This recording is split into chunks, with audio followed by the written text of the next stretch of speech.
of the Nigeria House of Representatives, Femi Gbajabiamila, has called on Nigerians to elect detribalized leaders that have deep connections with the people at the grassroots level to come 2023. Gbajabiamila, while speaking with the residents of Surulere 2nd Federal Constituency, said that the presidential candidate of the APC is the only candidate who knows the challenges confronting the average Nigerian and ways to solve them. In his own words, he says, "To whom much is given, much is expected. Has Aswaju ever done anything to offend you or anyone in the Southeast? Tell me one state out of 36 states in the Federal Republic of Nigeria where you have a non-indigent in the cabinet. It is only in Lagos State. If you are seeing me here in front of you, you are seeing Aswaju Bola Ahmed Tinubu. So there's nothing you want that he won't listen to you on." I mean, I think it's very sad for someone who is, the Speaker of the House of Representatives to make such comments like you have to choose detribalized leaders that have deep connections with people at the grassroots. Grassroots where? In Lagos? The Agbero Thuggery Life grassroots? Is that what you're talking about? What are the grassroots in the north? Or grassroots in the southeast? Is he that connected? And if anything, you haven't said anything based on his competence and what he can do. You're just telling us that he can listen to you. That there's nothing you would tell him that he will not do. Is that enough? Because what if what we want, for example, is not the right thing for the economy, but the fact that he will listen to... I don't get it. I think it's personally very embarrassing. It's such a weak promotion point for Tinubu, to be honest. And this whole grassroots situation, grassroots in terms of the old method and the old political law and how they weaponized poverty and weaponized illiteracy against those in the grassroots. Because to be honest, when you look at voters' engagement, and if you look at the statistics for the past elections, it is the grassroots votes that are literally being manipulated and used to win elections. So to be honest, to be realistic, why of course would you want to go to the grassroots immediately? Because after elections, you leave the grassroots alone. I don't think the grassroots are just unintelligent people. They have just been conditioned to a lifestyle of poverty whereby they are so used to it, they believe it is their normal. Which of course, it takes a lot of mental work to bring someone out of that state to be able to see beyond where they are and see the reality that they could live. But then obviously that comes with exposure and education. But it's like for you to use that as a primary promotion tactic and say, well, the individual that you should have a connection with the grassroots. What has Tinubu done for the grassroots? I don't get it. Not favoring individuals in this Agbero town or in this local, local park or bus park or Agberos and thugs that are being manipulated and used to loot elections and destroy ballot boxes.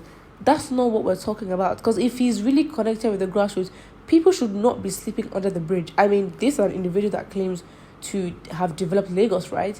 If you have developed Lagos and you were, in contact and in connection with the grassroots, why should people be living under bridges? I don't get it. If you really had a connection with Lagos and you developed Lagos and you had a connection with the grassroots, why is it that there are people that aren't earning enough money to go to school? Why are individuals hawking on the street? I don't get it. It's like you develop and we don't see it. But then the budgets that they announce for the big things, if you're really for the people, the projects that you commission, the projects that you're a part of, why are they secluded for a certain class of people? If you're connected to the grassroots, shouldn't the grassroots have access, to the things you have access to level the playing field if you really have a connection with them? So all this BS that they keep chatting, to be honest, people are getting tired and you can't deceive all of the people all the time. Honorable Olua Hamzat, this person was giving themselves a title of honorable, comments and thinks, says, I swear, I keep asking, what has Tinubu done for Igbos, especially the ones that just came to Lagos 5 years ago? But I feel like, oh my days, this is such a problem. I think we need to tackle the mentality of, oh, because this person has personally helped me, he's fantastic for everybody. Can we just leave that nonsense mindset behind? Because, okay, what if he has done for Igbos? I don't get it. It's like we've become so individualistic and so selfish that if he hasn't done anything for you, then you don't support. I don't get it. This is benefit for the collective, for the whole of the Nigerian state, not just for your section. And that's the problem. We always think that it has to be transactional on a personal level. It doesn't have to be that. The government is there to serve everybody. And that is why we will have leadership problems till the end of time. Because if you don't change that selfish mentality and, being for everyone else, because that's what leadership is. Because again, the way we vote, it seems like as if whoever is in government should just even take care of those that voted for him. Because that's how it is. If you're thinking like this, then it's valid for someone to win the presidential position and say, you know what, I will only cater to those that voted for me. That's how it works. But of course, it's not like that. Is why we will have, fundamental leadership issues from an individual level, let alone even going to organizations and then the government. Because we are so selfish. And so, if Tinubu helped you when you were a baby, I don't care. None of my business. He did a personal favor for you. But that does not make him a great leader. Because if you are really going to think about everyone else but yourself, you're thinking of the collective. You're not thinking of this person here, this person there. And because, again, it might have helped, let's say, 1 million people. But again, it's like, you've done things for 1 million people, which is a lot. But as a collective, as a community, for example, if you built, developed and fixed the hospitals and then made, healthcare or even education a priority that you must go to school and the schools are of standard. In this case, Tinubu does not need to know the individual lives that he's touching. He knows he's touching lives. But he hasn't done that, has he? And that is how you make impact. So if you look at how Peter Obi, for example, when he was governor of Anambra State, he raised the education level in the country for his state. Anambra was in 26th position and they became number 1. So those students that got very high grades, does he know them personally? I don't get it. I don't get it. So those students, so you're telling me on all the schools in Anambra State and all the students that did amazing in the exams and were getting admissions into university, did he know them? So it's like you have to make effect at the top and it trickles down to the bottom and people are benefiting, but they don't need to know your name.